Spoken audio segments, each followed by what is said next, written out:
मी वारंवार मगाचपासून या उत्तरामध्ये सांगतो आहे की मराठी माणसाच्या रक्षणासाठी या सरकारची भूमिका आहे, या सरकारची भूमिका आहे।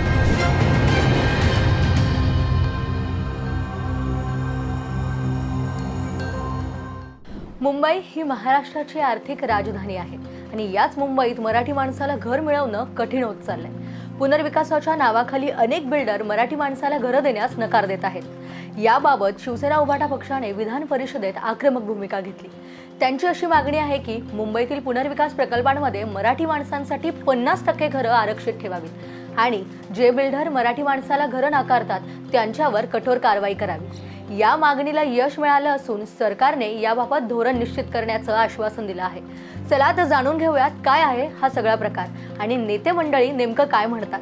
नमस्कार, मी प्रतीक्षा आणि तुम्ही पाहताय माय महानगर लाईव्ह। मुंबई उपनगर आणि महाराष्ट्रात गेल्या काही काळात अनेकदा मराठी माणसाला घर नाकारण्याचे प्रकार समोर आले आणि कारण काय तर कधी भाषा, कधी मांसाहार।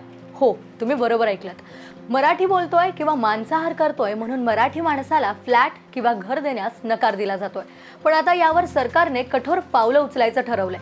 विधान भवनात गृहनिर्माण मंत्री शंभूराजे देसाई यांनी या संदर्भात मोठी घोषणा केली आहे। ते म्हणालेत, मुंबई उपनगर आणि महाराष्ट्रात कुणालाही मराठी माणसाला घर नाकारण्याचा अधिकार नाही। घर नाकारल्याची तक्रार प्राप्त झाली तर महायुती सरकार यावर कडक कारवाई करेल।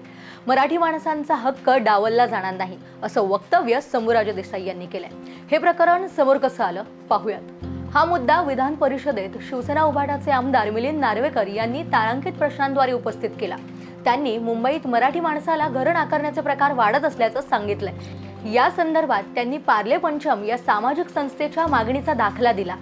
संस्थेच्या म्हणण्यानुसार मुंबईत नवीन इमारतींमध्ये घरांची विक्री सुरू झाल्यानंतर एका वर्षापर्यंत मराठी माणसांसाठी 50% घराचं आरक्षण ठेवावं आणि जर एका वर्षात ही घरं विकली गेली नाहीत तर मग बिल्डरने ती घरं कुणालाही विकण्याची मुभा द्यावी।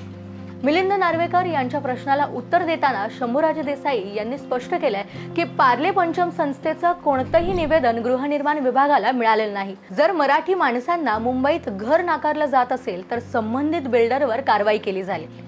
त्यांनी पुढे आश्वासन दिलं की मराठी माणसाच्या हक्काचं संरक्षण करणं हे काम महायुती सरकारचं आहे।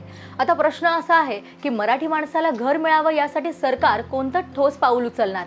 50% आरक्षणाची मागणी प्रत्यक्षात येणार का आणि बिल्डरवर कारवाईचा बडगा कधी उगारला जाणार याकडेच सगळ्यांचं लक्ष लागलंय। मराठी माणसाला मुंबईत घर मिळणं हा त्याचा हक्क आहे की नाही आणि 50% आरक्षणाची मागणी तुम्हाला योग्य वाटते का?